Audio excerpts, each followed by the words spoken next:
নমস্কার বন্ধুরা, আমার চ্যানেলে আপনাদের অনেক অনেক স্বাগত।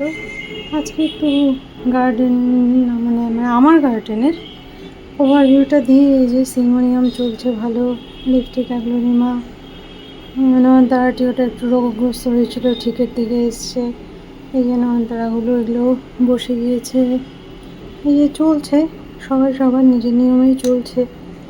এই যে ঘন্টা জবা, এই যে রিকা পাম, সবাই চলছে। কর্পূর গাছ খুব ভালো চলছে, বলতে নেই তবু বললাম, প্রচুর পাতা এসেছে। তো কিছু সারপ্রাইজ ওয়েট করছে আপনাদের সামনে, খুব তাড়াতাড়ি আনবো। গার্ডেনের লুকটাও চেঞ্জ হবে।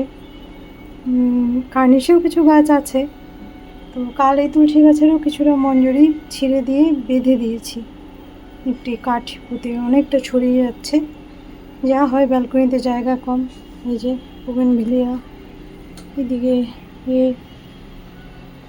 একটু মেস হয়ে রয়েছে, তো সবই ঠিক করবো। যে এলাচ গাছ সবই চলছে মোটামুটি এভাবেই। কিছু সারপ্রাইজ আছে, কিছু টব রেডি করা আছে, মাটি, ফাঙ্গিসাইড, ভার্মি কম্পোস্ট দিয়ে শীতের গাছ বসাতে হবে। আর বেশি সময় নেই, কারণ আমার পশ্চিমের বারান্দা, এরপর না বসালে গাছগুলো বাড়বে না, ফুল পাবো না আমি শীতে।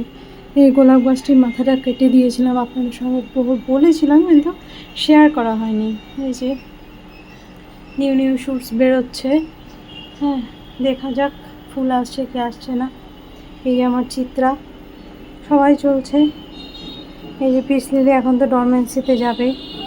যাই হোক, প্রচুর ধকল গেছে এইবারটা। এক জায়গা থেকে আরেক জায়গা, আরেক জায়গা থেকে আরেক জায়গা। যা হয়, গাছেতে জায়গা পরিবর্তন করলে ওদের স্বাস্থ্যের খুব হানি ঘটে, ভীষণভাবেই ঘটে। তুলসী গাছটি বলতে নেই, দৃষ্টিনন্দন। বেশ অনেকদিন পর আমি তুলসী গাছ এইভাবে রাখতে পারলাম। যাই হোক, ভালো থাকবেন সকলে, সঙ্গে থাকবেন, অনেক কিছু নতুন আসছে। ভালো থাকবেন সকলে।